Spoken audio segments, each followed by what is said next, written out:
Working here in studio this fine April 17th, 2015 afternoon, I typically have some Fox News on. And just about every Friday afternoon, there's a pitch from an entrepreneur, and they kind of rate it and such. Well, this one was kind of interesting. I've got some guys that I know that might be interested in this guy. And anyway, you check it out and see what you think, if you're a golfer especially.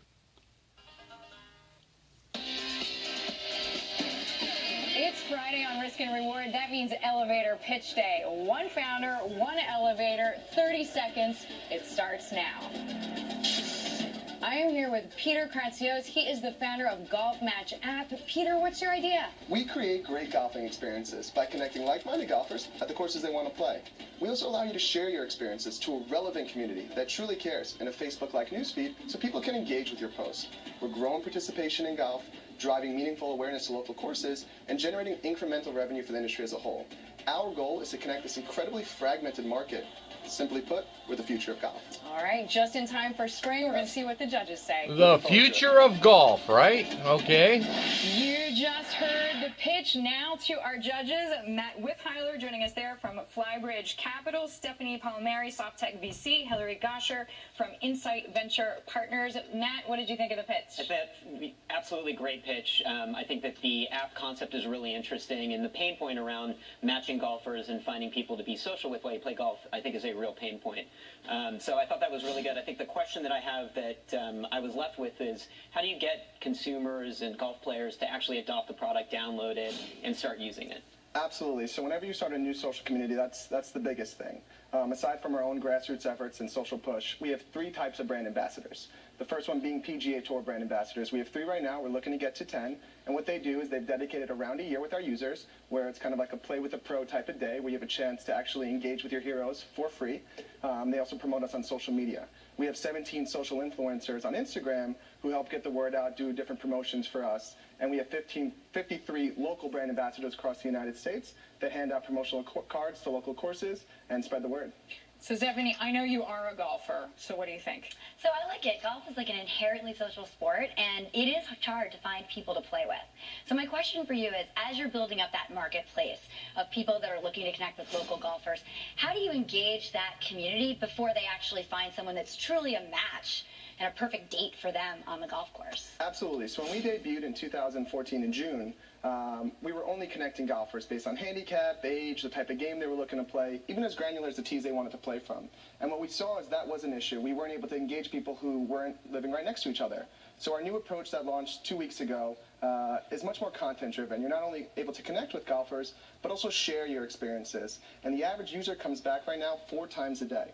So that is how we're going to engage people, get their foot in the door, and then connect them for great golfing experiences. So, Hillary, it sounds like building really a social media presence online and a social network online for golfers. What's your take? Well, I love the engagement. 4 times a day is phenomenal.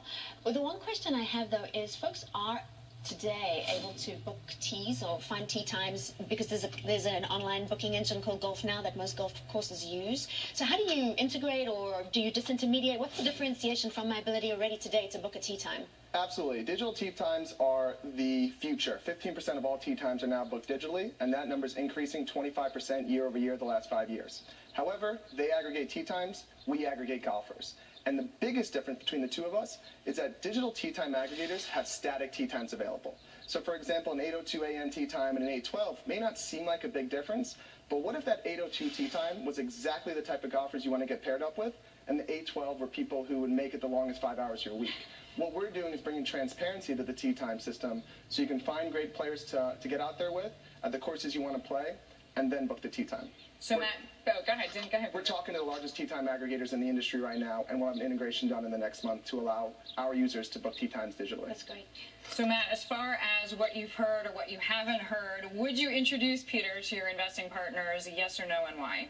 I think I would, and I think the reason that I would is, initially when I heard the idea, I worried that maybe it was a little niche-y and that it would be hard to build a really big business here.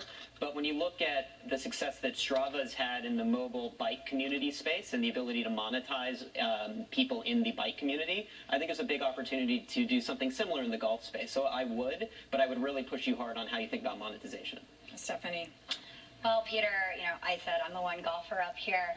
I think it's fantastic, and I definitely bring it to my partners. What gets me excited is that high level of engagement and enthusiasm, and I do think that content piece you talked about is really Why you the keep key looking to at the having a camera, girl? start for a new golfer coming in. Hillary. I have to concur. I can't be the contrarian voice. I think what you're doing is tapping into a passionate community, and passionate communities are self-reinforcing. So the fact that you have these brand ambassadors posting on Instagram, I think once the community gets engaged, you should have quick adoption. At least that's what I'm hoping for. Peter, that's very clear. 3 yeses. Well done. Peter Kretzia is joining us there, the founder, of course, of Golfmatch app. And thank you to our judges, Matt Withheiler, Stephanie Palmieri, and Hillary Gosher. We have a quick break to take. We are back. There it is, the Golfmatch app. Could that be something integrated with League Boss? I don't know. Not a golfer. There you go. Check it out. Sure. We have a quick break to take. We are back. There you go. Brought to you by the fine folks at Beeler Poe Enterprises. Here's Studio A1 in Northwest Ohio.